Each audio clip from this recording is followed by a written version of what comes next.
dia a todos. É uma alegria poder estar com vocês neste retiro de carnaval. Vocês participaram durante um final de semana, mais alguns dias, para até mesmo se retirar, se encontrar com esse Deus. Esse Deus que tem um projeto de vida para cada um de nós. Um projeto que nos traz a verdadeira felicidade e a verdadeira alegria. Há uma falsa alegria, ou uma alegria momentânea, que milhares de pessoas, não só no Brasil, mas no mundo, têm buscado durante esses dias. Mas há uma alegria que ela é permanente, que nós podemos realmente buscar e firmar o nosso coração nesta paz e nessa alegria. É interessante que Santo Agostinho fala que nós temos um coração inquieto e que nós, diante dessa inquietude, o nosso coração só irá deixar essa inquietude diante de Deus. Somente diante desse Deus que nós vamos cessar essa nossa inquietude. Enquanto isso, nós estamos aqui, buscando esse Deus. Deus nos deu essa, vamos dizer assim, essa coceirinha em nós, para que a gente pudesse ficar não nos acomodado diante da nossa vida, diante da família, diante da nossa fé. Então Deus nunca nos quer acomodados, mas sempre buscando algo. E o ser humano, como ele não é um ser acomodado por natureza, tem gente preguiçosa, mas por natureza não é. O ser humano, ele busca algo. E nessa busca, há a busca daquilo que é bom e daquilo que não é. E por isso, o tema que foi proposto a gente falar é sobre a alegria. Essa busca que todo ser humano ele tem a procurar e a buscar, essa inquietude, sempre vai nos trazer a um conceito de felicidade. Quem não quer ser feliz? Não é verdade? Se eu perguntar quem quer ser feliz, a gente levanta as duas mãos, o pé, a gente levanta tudo. Nós queremos ser felizes. E o reflexo dessa felicidade, vamos dizer assim, é a alegria. E aí eu pergunto desde já para vocês: você é alegre? Você vive na alegria? Pensa um pouquinho agora. Você vive alegre? Você tem alegria no seu coração, no seu dia a dia? Como você tem vivido essa alegria? Papa Francisco tem muito falado, não só ele, mas o Bento XVI anteriormente, sobre a alegria cristã. Ele escreveu diversas cartas e encíclicas relacionando a fé com a alegria. Ele escreveu o Evangelho da Alegria, ele escreveu a Alegria do Amor, falando sobre a vida conjugal. Ele escreveu sobre a santidade na alegria.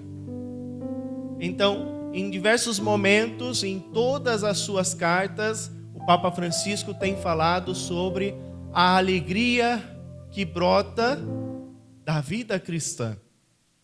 Se nós olharmos a vida de tantos santos e santas de Deus, nós conseguimos contemplar o que significa a alegria. Eu vi esses dias um vídeo sobre um jovem, o Carlos Acutis, Se vocês olharem no YouTube um pouquinho da vida dele, em todos os momentos da sua vida, ele estava sorrindo.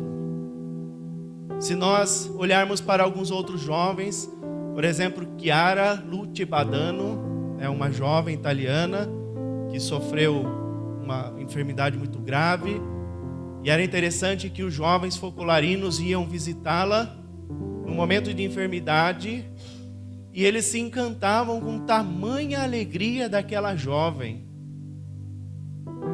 Tantos jovens e adultos que viveram a santidade, foram canonizados pela igreja e que foram sinalizados pela alegria. Em Piracicaba tem uma serva de Deus chamada Madre Cecília, não sei se já ouviram falar. Eu, como piracicabano, sou já muito devoto dela.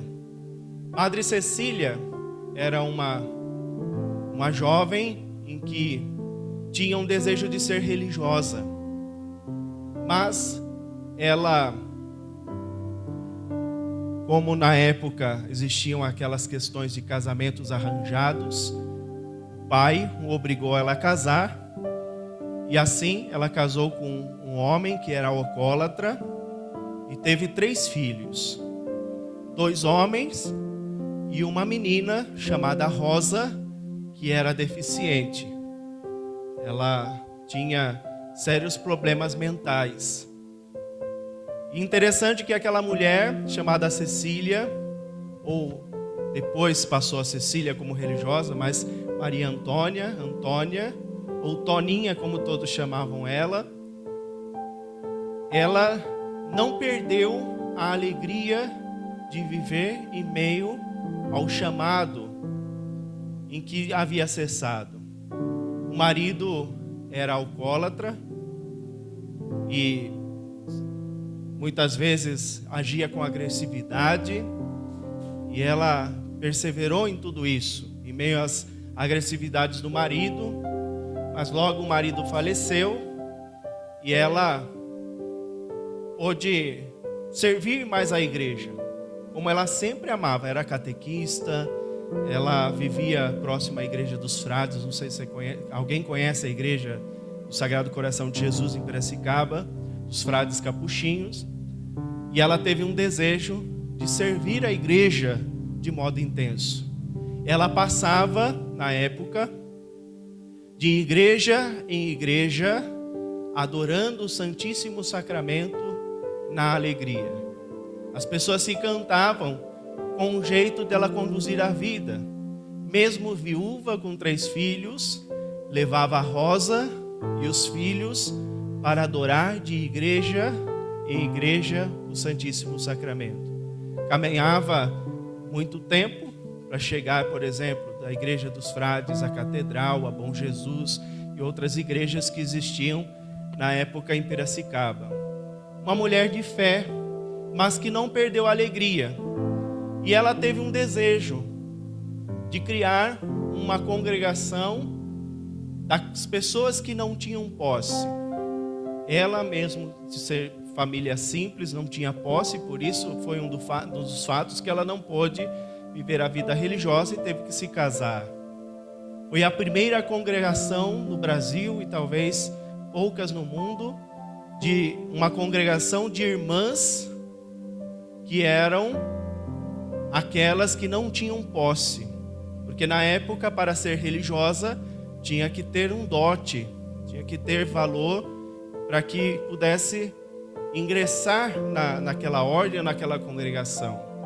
E ela vai fundar essa ordem das franciscanas do Coração de Maria. E ela e as pessoas se encantaram com essa nova realidade. Muitas jovens passaram a viver nessa casa, tem em Piracicaba, hoje chama Lar Escola, Coração de Maria. Muitas jovens passaram a viver essa vida, até porque eram jovens sem posse, e por isso eram franciscanas, passaram a viver naquele lugar. Uma vida doada, e o que encantava aquelas jovens era a alegria da mamãe Cecília. Ela, viúva, se consagrou totalmente a Deus e viveu este amor com aqueles que precisavam, as crianças e os órfãos e as viúvas. Ela tinha um projeto de vida. As pessoas iam se aconselhar para Cecília e saíam confortadas, alegres ao sair desse conforto da mamãe Cecília. Assim chamavam ela, mamãe. Vou lá com a mamãe Cecília. Certa vez uma jovem que estava naquele convento, naquele orfanato, criado por ela, essa criança havia sido abandonada pelos pais e ela tinha uma frustração muito grande, uma tristeza muito grande, uma angústia, e ela dizia para as irmãs, essa criança, que ela queria cometer suicídio, queria se matar. A mãe Cecília, certa vez, pediu para que as irmãs trouxessem aquela criança, e o que ela fez com aquela criança foi espetacular e ao mesmo tempo simples. Aquela mamãe Cecília o abraçou e disse: filhinha, vem aqui, você precisa ser amada. E abraçou aquela criança tanto, o acolheu, que aquela criança se sentiu tão amada por aquela freira, por aquela religiosa, em que ela saiu com um novo olhar. Às vezes as pessoas precisam de um abraço, né? A mãe Cecília não fez muita coisa. Ela simplesmente abraçou, acolheu, dizia que amava aquela pessoa. E aquela criança passou a conviver. E há pouco tempo atrás, essa senhora já testemunhou no lar escola esse testemunho da mamãe Cecília.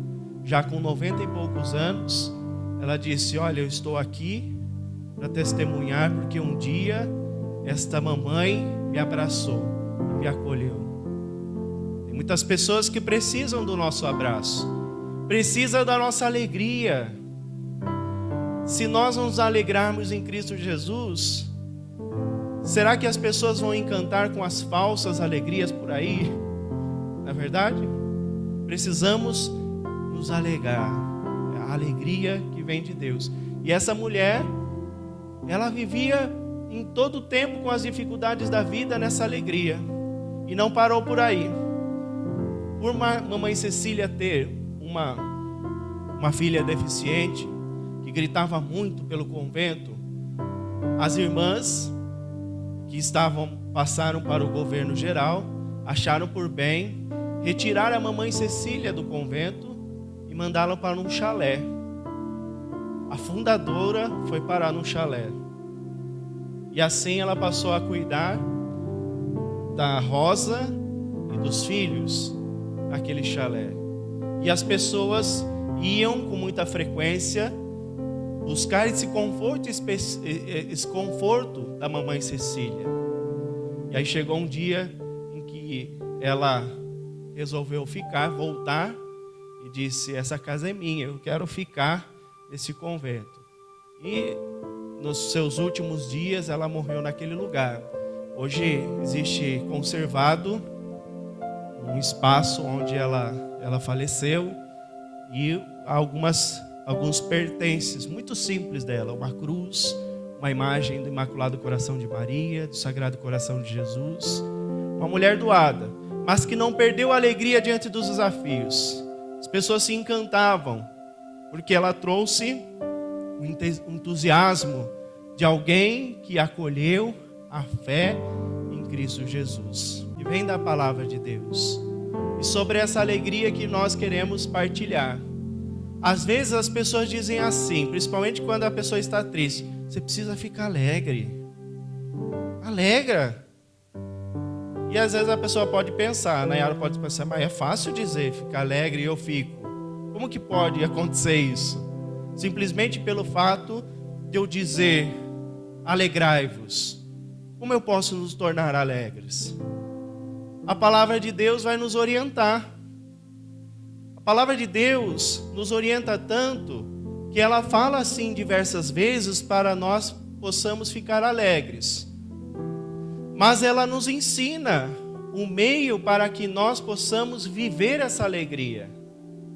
Então nós vamos ver um itinerário agora a partir de São Paulo, uma recomendação de São Paulo, para que nós possamos viver nessa alegria em Cristo Jesus. Alguns pontos, se você tiver um caderno, anote, coloque depois no seu quarto, no seu lugar onde você faz a sua meditação, sua oração, para que a gente possa pensar como nós podemos realmente viver esta alegria. Então, lembrando, o fato de nós dizer simplesmente a pessoa se alegrar, não quer dizer nada.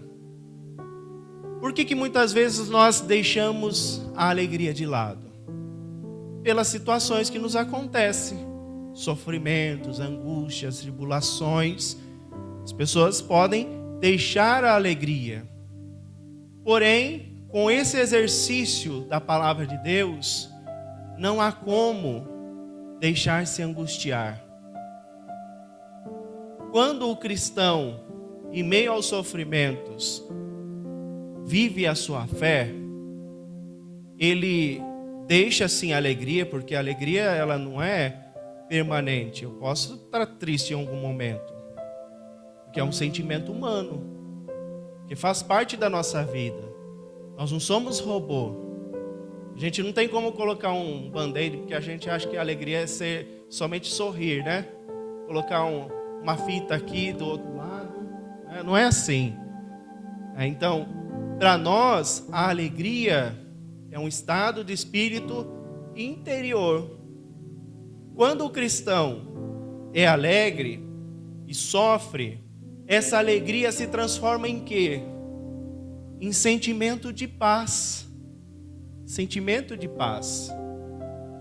Quando o cristão, ou melhor, quando lá no mundo as pessoas vivem alegria, porque se alegra, está lá de alguma forma se alegrando.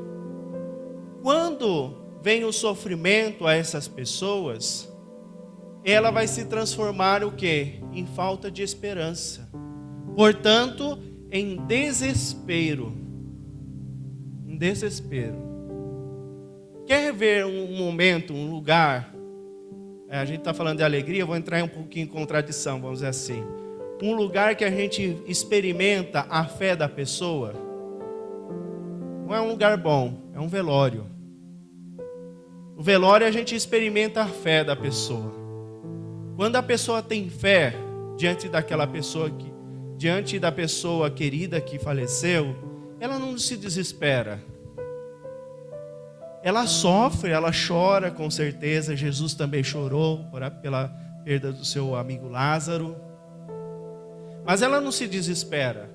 Agora, quem não tem fé, ela vira o caixão e quer tirar a pessoa, e isso, aquilo, é desespero. Desespero é falta de esperança. Nós cristãos temos a esperança na ressurreição.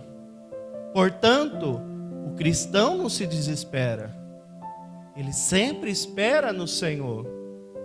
Há muitas situações e sofrimentos, mas o cristão, ele fica em paz. Quando a gente fala de paz, Jesus ele vai diferenciar a palavra paz daquilo que a gente entende. A paz que o mundo dá é a ausência de conflitos e dificuldades. A Nayara vai dizer assim, né, me deixa em paz agora, quero ficar tranquila. Não vai dizer isso para os missionários da casa, né? Me deixa em paz. Ela está dizendo assim, eu quero ficar tranquila, quero ficar isolada, sem nada, sem conflito. Isso não é a paz que Jesus deu.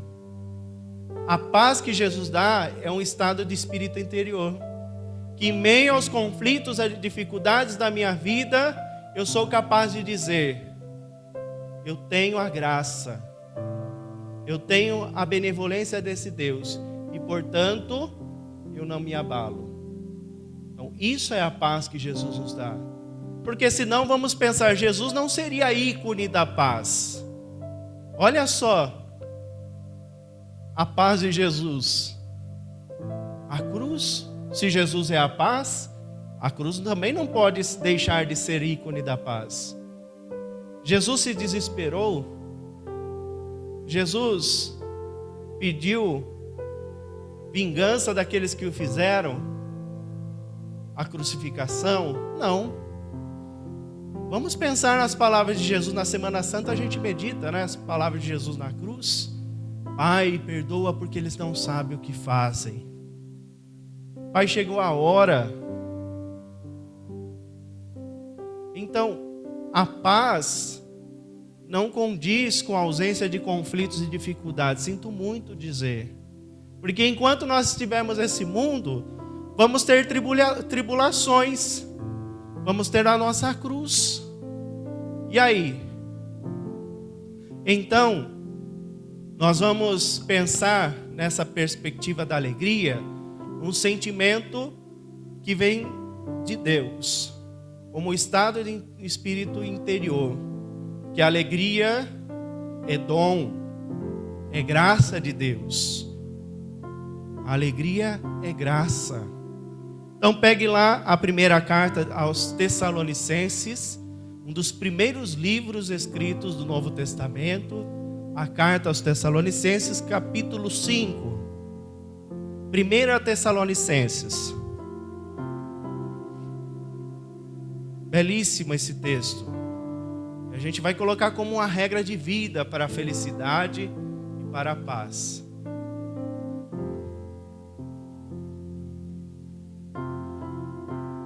Capítulo 5, versículo 16.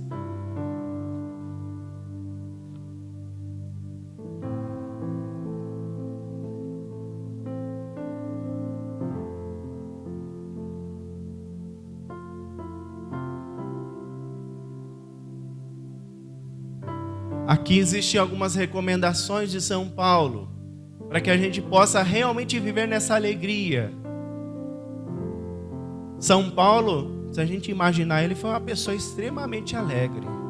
Sofreu, teve dificuldade, mas as pessoas, acredito que as pessoas se encantavam com a forma dele conduzir a fé. Portanto, o Evangelho lhe trouxe a alegria. Então, versículo 16, todo mundo achou? 1 Tessalonicenses, capítulo 5, versículo 16. Amém? Olha só o que vai dizer. Alegrai-vos sempre. São Paulo vai dizer assim: se alegrem de vez em quando, no carnaval, ou em alguma festa.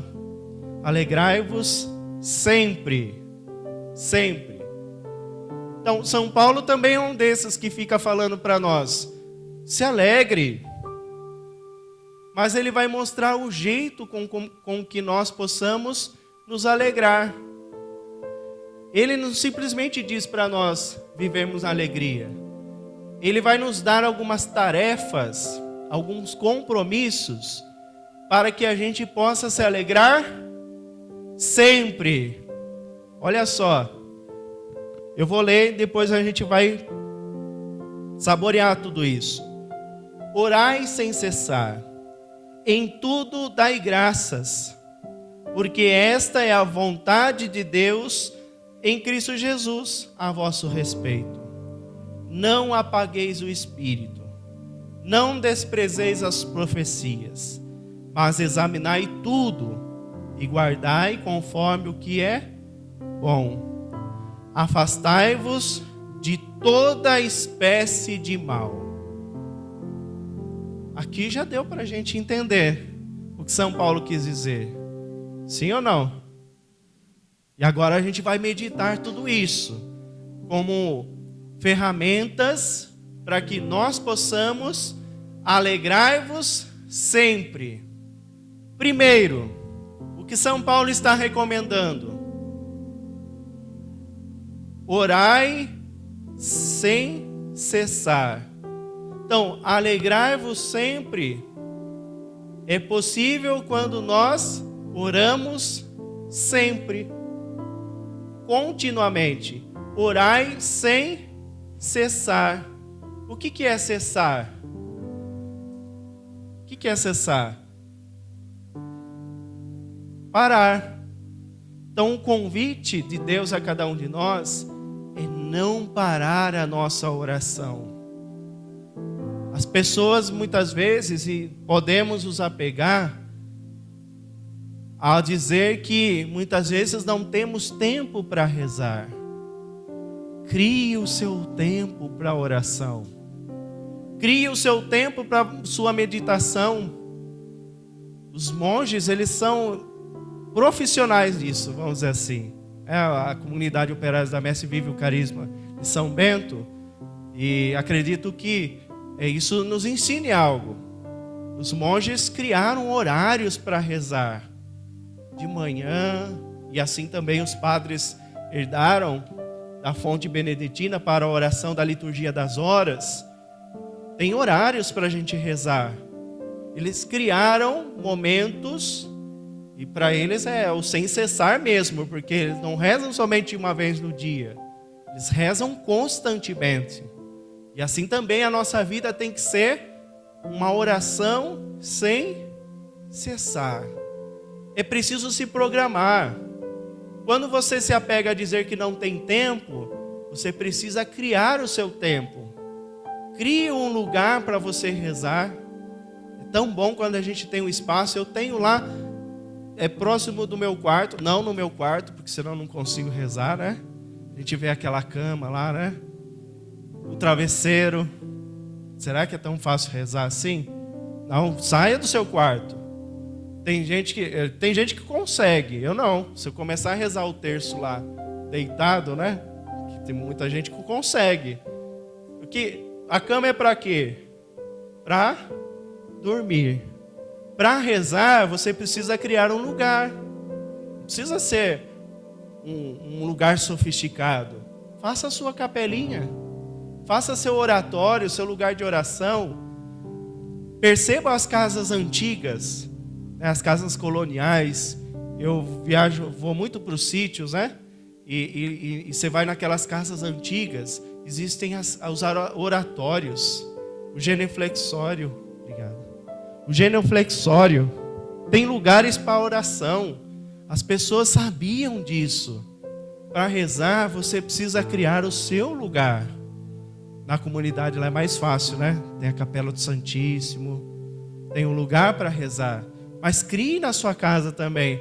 A minha casa é pequena, coloque lá uma imagem do Sagrado Coração, uma Bíblia, uma vela.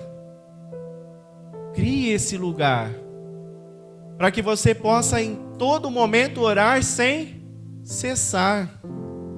A sua vida precisa também transformar-se em oração.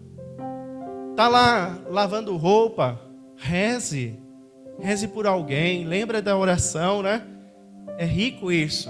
Eu gosto muito da vida do São José Maria Escrivá.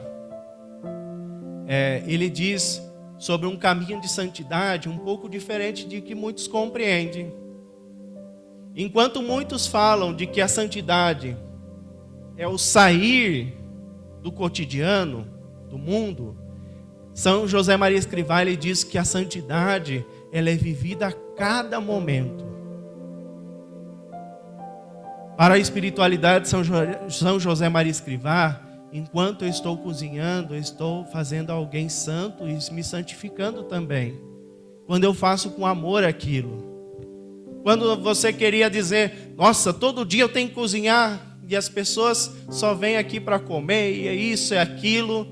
São José Maria Escrivá diria assim, olha, ame aquilo que você faz. Transforma aquele momento em graça. Eu conversava com um casal esses dias, e um casal já bem idoso, ele disse algo que me chamou a atenção. Ela dizia assim, padre, eu me santifiquei nesse Natal. É verdade.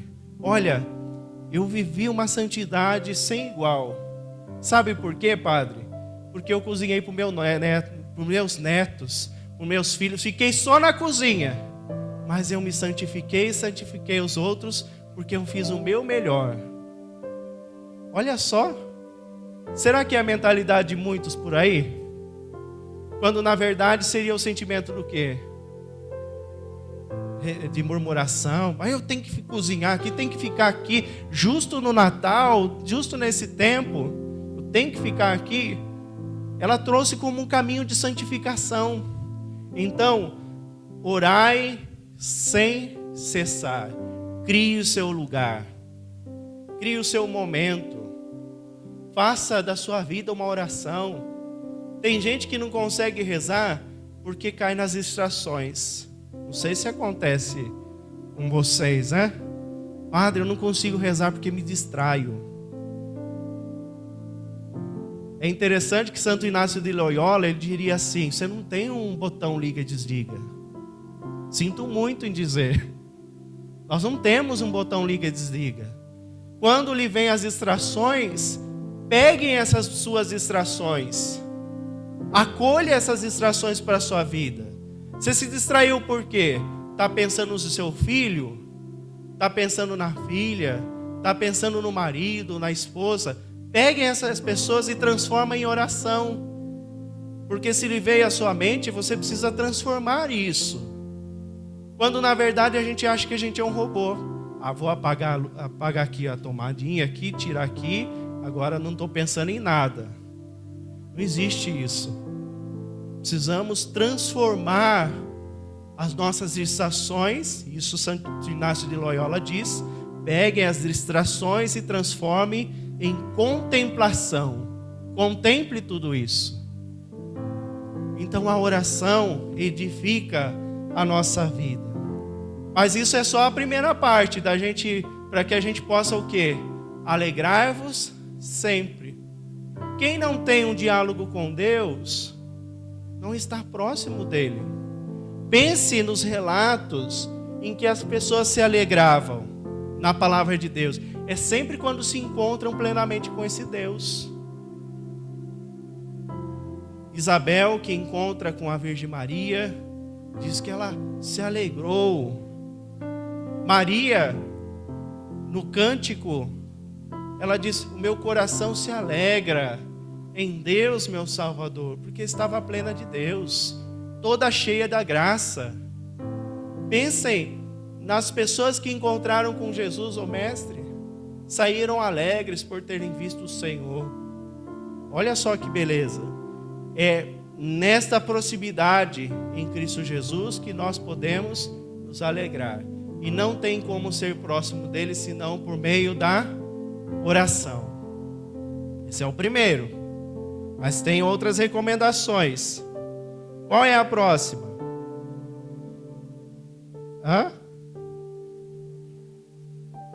Ih, será que tem outra coisa na Bíblia aí? Orai sem cessar, depois... Em tudo dai graças ao Senhor. Em tudo. Jesus está dizendo assim: dai graça quando tiver coisas boas, quando você estiver lá com sua família, com seus amigos. Jesus está dizendo, ou melhor, Paulo está dizendo a cada um de nós: dai graças em tudo. Tudo. Aconteceu algo que não foi bom? Graças a Deus. Eu te louvo, Senhor. O louvor é a expressão desta graça. Vamos pensar lá no livro do Êxodo, quando o povo de Deus estava no meio do deserto, em que eles começaram a murmurar contra Moisés. Lá no livro do Levítico, o pessoal já estava cansado, mas eles se apegaram à idolatria, ao pecado. E aí eles disseram assim para Moisés: olha, lá no Egito, a gente pelo menos tinha uma cebola para comer. Agora a gente está aqui nos perecendo. Mas Deus tinha feito uma promessa com o seu povo. Ele lhe daria uma terra que lhe daria leite e mel. Qual foi o erro desse povo? Murmurar contra Deus. Murmurar contra Deus é ter desesperança, perder a esperança, é não confiar nas promessas de Deus. Então, em tudo dai graças, confie, porque Deus tem uma promessa a cada um de nós. Deus não falha. As pessoas podem falhar, as pessoas podem ter suas limitações, mas Deus não falha. Deus não fez uma promessa na nossa vida? Claro que fez. Todos nós sabemos da promessa que Deus faz em nossa vida. Deus quer derramar a sua graça. Deus quer nos dar a felicidade que nos vem dele. Deus quer fazer com que nós possamos nos glorificar nele. Portanto, todos nós também, como povo de Deus, recebemos uma promessa de um novo céu e uma nova terra. Não podemos perder a esperança. Então, em tudo, dai graças a Deus. Papa Francisco falou uma vez sobre algo que nos edifica para dar graças a Deus. É o louvor, é a expressão máxima desta gratidão, ser grato. Dar louvor a Deus é ser grato. Então ele vai dizer sobre essa expressão, ele diz assim: muitas vezes num campo de futebol, nós somos capazes de gritar gol, nós somos capazes de aplaudir alguém, mas muitas vezes não somos capazes de louvar a Deus. O louvor nos alegra. Quando estiver na sua casa, abre as janelas da sua casa, louve a Deus, coloque um canto de louvor. Se estiver sozinho ou estiver com alguém, não importa. Tem gente que deixa a sua casa tudo fechada. Vocês já entraram em casa assim, deixa tudo fechado, tudo escuro. Um dia cheguei numa casa tudo escuro, as plantas já estavam morrendo. Primeira coisa que eu fiz lá: vamos abrir essa janela? Não, padre, é muito claro. Você precisa da claridade. É graça, é dom. Abri a janela. E aí dizia: olha, vamos louvar a Deus. Se alegra no Senhor. Coloque uma palavra de Deus aqui, ó. E ela colocou lá. Já mudou seu ambiente, não mudou? Falei: nossa, padre, já mudou. Às vezes a gente precisa fazer isso na nossa casa. Às vezes no seminário lá eu mudo os móveis, coloco uma imagem aqui, depois coloco lá. Os seminários ficam doidos, porque eu fico falando, né? Vamos mudar aqui. Eita, louco, vamos lá. Muda aqui, ir para lá. Coloco flor. A flor alegra, né, o coração. E aí é uma música. E a gente já vai transformando o dia. Quem faz o ambiente somos nós.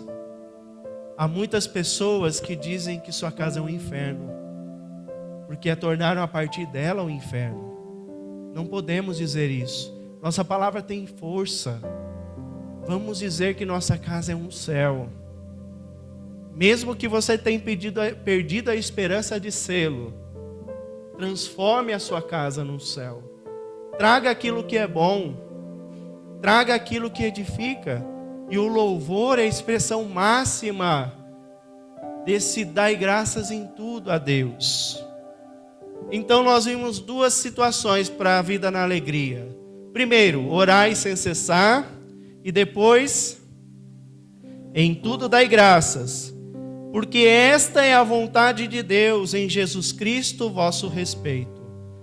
Terceiro, não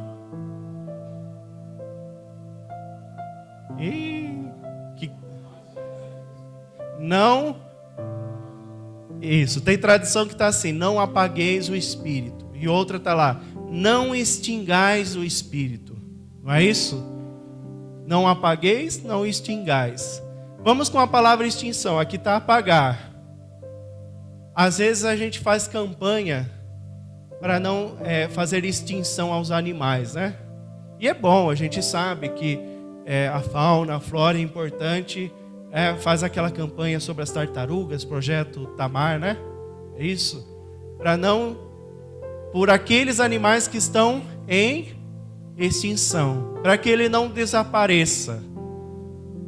Eu queria muito que a gente fizesse uma campanha hoje, para a gente não extinguir o Espírito, em que a gente pudesse fazer uma campanha: não extingais o Espírito Santo. Será que o Espírito Santo está extinto na nossa vida? O Espírito Santo é dom, é graça. Nós já recebemos o batismo, mas precisamos conservar ele. É como uma vela acesa. Você já participaram de alguma procissão com vela? O que acontece em uma procissão com vela geralmente? Você está lá com a vela, né? Aquele vento e apaga. E aí o que você precisa fazer para você manter essa vela acesa? Você arruma um copinho, você fica protegendo, né? Parece que você está mais cuidando daquela vela. E às vezes você esquece até da procissão, muitas vezes, né? Você está lá cuidando daquela vela. Não pode apagar. Aí vem o vento, você fica assim, né? São Paulo está dizendo isso a cada um de nós. Não apagueis o Espírito Santo. E para que nós possamos não apagar, o que nós precisamos fazer? Cuidar do Espírito Santo. E como nós cuidamos? A partir do templo do Espírito.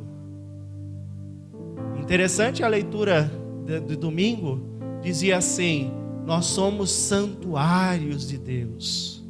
São Paulo vai dizer que nós somos templo do Espírito Santo. Portanto, nós temos que cuidar daquele lugar que armazena o Espírito Santo, o nosso corpo, o nosso ser. Assim a gente não vai apagar o Espírito em nós. Há muitas pessoas que apagam o Espírito Santo porque não cuidam. Então, todos esses passos que nós vamos vivenciar, já é uma direção para que a gente possa não apagar. Quem apagou o Espírito Santo na sua vida não consegue se alegrar. Como que vai se alegrar?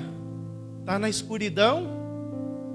Então, não apagueis e não extingais o Espírito Santo. Então agora a gente já sabe da campanha contra a extinção do Espírito Santo, né? Podemos fazer muitas campanhas aí contra a extinção de alguma coisa. Mas o Espírito Santo, o cristianismo sempre fez. Quando a gente alimenta a nossa fé, quando a gente está vivendo na comunidade, unidos nesse amor, a gente está cuidando do Espírito Santo em nossa vida. Vamos lá para a outra questão. Não desprezeis as profecias. O que é uma profecia? O que a gente pode entender por uma profecia? Olha só o que vai dizer, vou repetir de novo. Não desprezeis as profecias.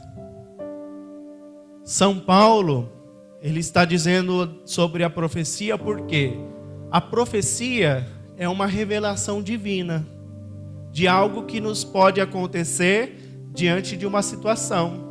Os profetas eram alguém que, vendo a realidade ao seu redor, eles diziam: vai acontecer isso, porque conheciam bem a realidade em que viviam. Portanto, o convite a cada um de nós é não desprezar a palavra, a revelação que vem de Deus. Podemos dizer que essas profecias, elas acontecem através da palavra. A carta aos Hebreus vai dizer: Deus falou outrora muitas vezes pelos profetas. Hoje, os dias que são os últimos, Deus fala por meio de Jesus Cristo.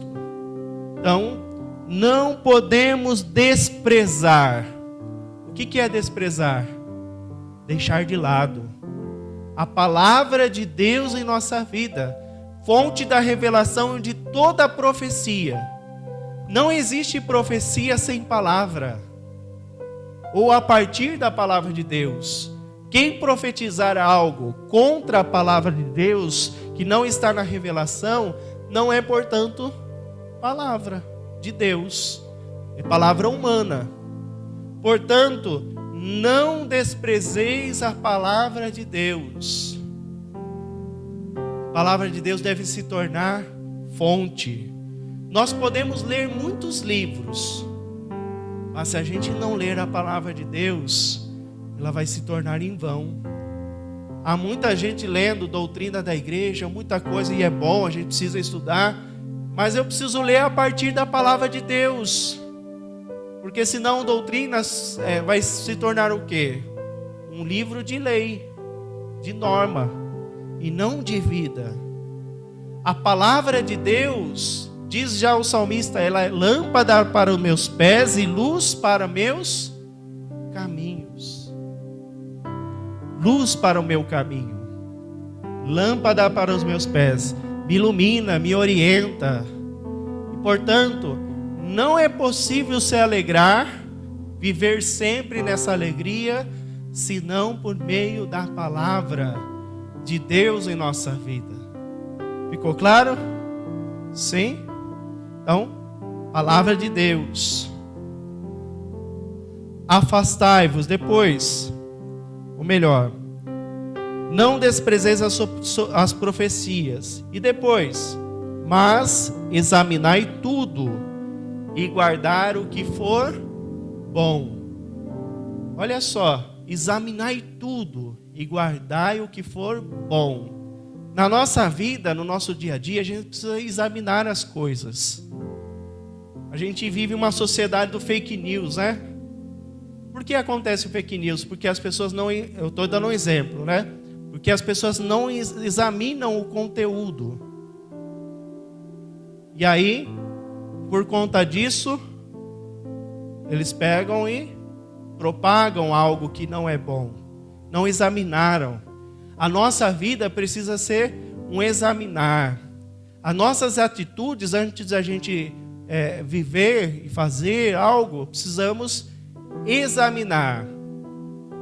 Quando um médico vai lá te examinar, vou dizer o correto, né? No dia 1º de janeiro, eu tive uma inflamação na garganta terrível. E aí, cheguei lá no consultório, a médica olhou para mim, ela disse: o que você tem? Eu falei: eu tenho dor de garganta. Ah, então vou passar esse remédio tal, você toma tanto tempo. Aí eu falei assim: não pode ser injeção? Prefiro. Ah, eu não acho tão bom, mas pode ser também. Pegou lá e deu a receita. Ela examinou? Não examinou. Eu tenho um médico amigo meu que ele é cardiologista. Eu sempre imaginei que o cardiologista ia examinar só o coração. Ele sempre, quando ele vai me consultar, ele olha o dedo do pé até o fio do cabelo. Ele olha tudo, para que ele possa dizer, através dos sintomas, aquilo que eu estou passando. Ele examinou, ele viu toda a questão sintomática.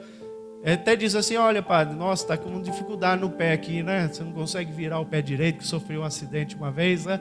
Então, procure tal pessoa lá que vai te ajudar. E ele era cardiologista, porque ele estava preocupado com o quê? Com o todo. Então, na nossa vida, a gente precisa nos examinar e examinar as nossas atitudes aí no mundo, se elas são boas ou não. Examinai tudo e guardai o que for bom. As pessoas às vezes têm tendência de guardar tudo, aquilo que não é bom, e a gente acha que a gente pode ficar com aquilo que é bom. Então, guardem aquilo que é bom para a nossa vida. O mundo tem coisas más que são oferecidas? Tem, mas também tem coisas boas. Vamos guardar aquilo que é bom. Tem casa, tem gente que guarda tudo, né? Estou dizendo de coisas mesmo, né? Você vai na casa, tá lá aquele quartinho cheio de coisa, e a gente se pega a essas coisas às vezes. Esses dias estava lá no seminário, tanta coisa lá, falei: vou jogar tudo, não vou ficar com nada. Quando eu estava na paróquia, no Menino Jesus, tinha 2 quartos com coisas que nem prestavam. Sabe aqueles cantos de retroprojetor? Nem existia mais projetor lá, mas tinha esses cantos com folhas, em prateleiras lotadas. Aí eu falei: é hoje. chamei um entulho, joguei tudo lá, né? Aí enquanto estava jogando, chegou uma senhora, falou: padre, pelo amor de Deus, não joga isso. Queria entrar no entulho. Falei: vai parar junto, né? Eu vou jogar tudo sim.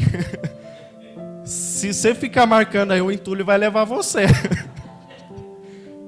Apegado, né, a tudo. Já nem existia. Nossa, mas essa música, falava, já não existe. Agora tem projetor multimídia, né? Já não tem mais. Estão guardando aquilo que não é bom. Não é bom mais. Então, esvaziamos aquele quarto, fizemos lá uma sala de atendimento, uma sala para os vicentinos. Não tinha outro espaço, porque estava guardado aquilo que não era bom. E quando a gente fica guardando o que não é bom, vai surgir espaço para guardar aquilo que é bom?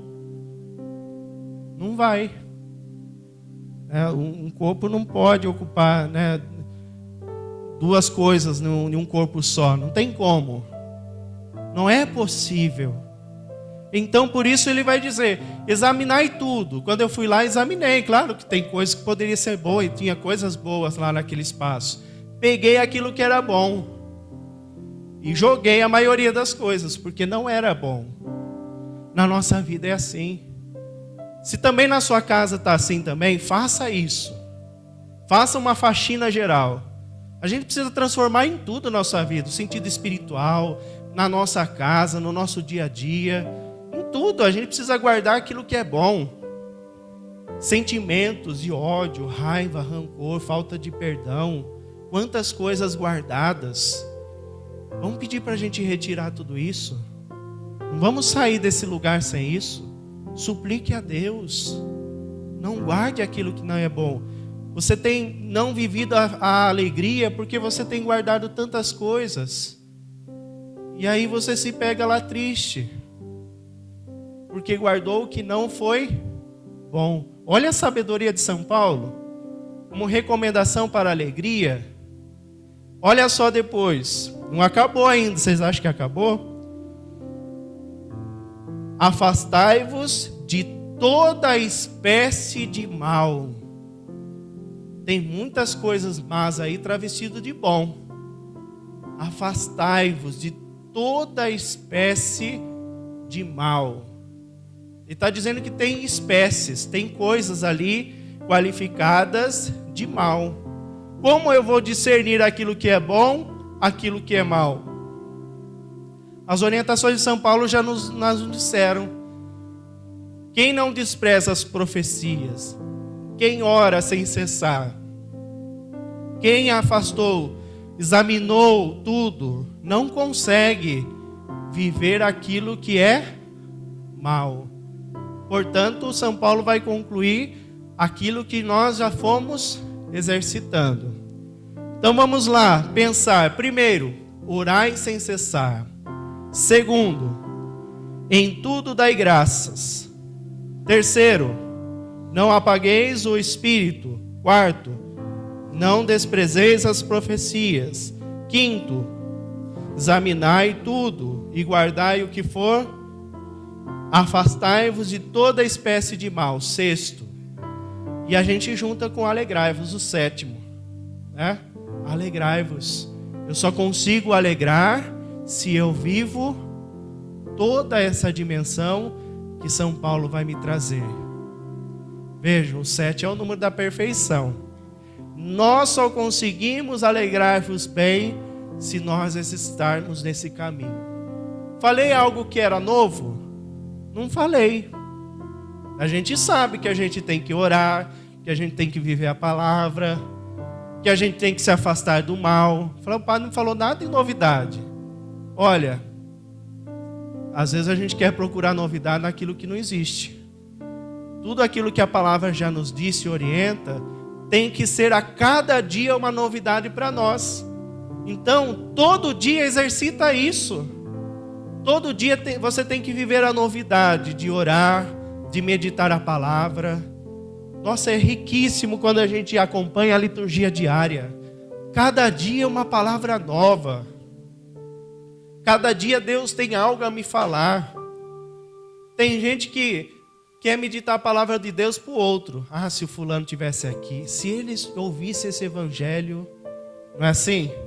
Na missa, às vezes vinha gente, quando eu estava na paróquia, agora é mais difícil, né? Padre, eu queria que meu esposo estivesse aqui. Nossa, a palavra de Deus falou para ele de uma forma. Aí eu digo assim, viu, mas ele não está. Então falou para você mesmo, minha filha. Não tem jeito. A palavra de Deus é para nós. Enquanto a gente ficar delegando a palavra para o outro, a gente não vai ser luz. A gente não vai se alegrar. Porque a gente acha que a alegria é em vista do outro. Quando o outro estiver bem. Quando o outro se encontrar com Deus. A gente delega a alegria para situações que estão fora do nosso alcance. Vamos parar com isso. Vamos viver a nossa alegria interior. Quem faz o ambiente somos nós. Vamos parar de delegar, eu vou ser alegre quando eu arrumar um emprego, quando eu tiver um carro, uma casa, quando meu filho me acolher a conversão, quando minha tia vencer a enfermidade. Vamos parar com isso. Não vamos delegar a felicidade, a alegria em vista do outro. Ah, padre, mas você está dizendo isso porque você não mora com meu marido, né? Cada um tem a sua cruz, não é? Eu não escolhi o marido. Eu não escolhi ter filhos. Mas eu tenho as minhas dificuldades. As minhas situações são outras. É menor ou maior que uma vida matrimonial? Não, apenas tem a sua dificuldade. E o matrimônio tem a sua dificuldade, que é própria do matrimônio ou da vida familiar. É maior ou menor? Não dá para se comparar, é outro estilo de vida. É outras problemáticas, outras situações. Mas tem problema? Tem. Então, vamos não delegar. Se eu ficar delegando a minha felicidade, a minha graça, em vista de algo que pode acontecer. Ah, mas quando o clero for perfeito, aí eu vou ser alegre. Não existe. Ah, quando minha família for perfeita, aí eu vou ser alegre. Sinto muito. Não é? Vamos nos alegrar no Senhor, tomando a palavra de Deus, vivendo a nossa fé. E com a alegria sua, as pessoas vão deixar se transformar. Com a nossa alegria, muitas pessoas irão deixar se transformar. Esse é o recado de Deus para nós. Vivendo a palavra de Deus, orando, afastando tudo que é mal. Olha, é só testemunho de graça. Vamos exercitar isso. Então vamos rezar sobre isso. Pensa agora nesse momento. Como está o seu coração? Você tem vivido a alegria na sua casa? Quais são os momentos que te trazem alegria? São momentos somente circunstanciais? No seu quarto, quando você está a sós, qual é o sentimento que lhe vem? De alegria, de paz, de cuidado de Deus na sua vida? Deus quer fazer aquilo que a mamãe Cecília fez com aquela criança. Deus quer te abraçar. Deus quer te devolver a alegria. Para que você possa ter força de viver todos esses passos para a alegria. Ele quer que você possa reacender a luz do Espírito Santo. Reacender a chama do fogo do amor.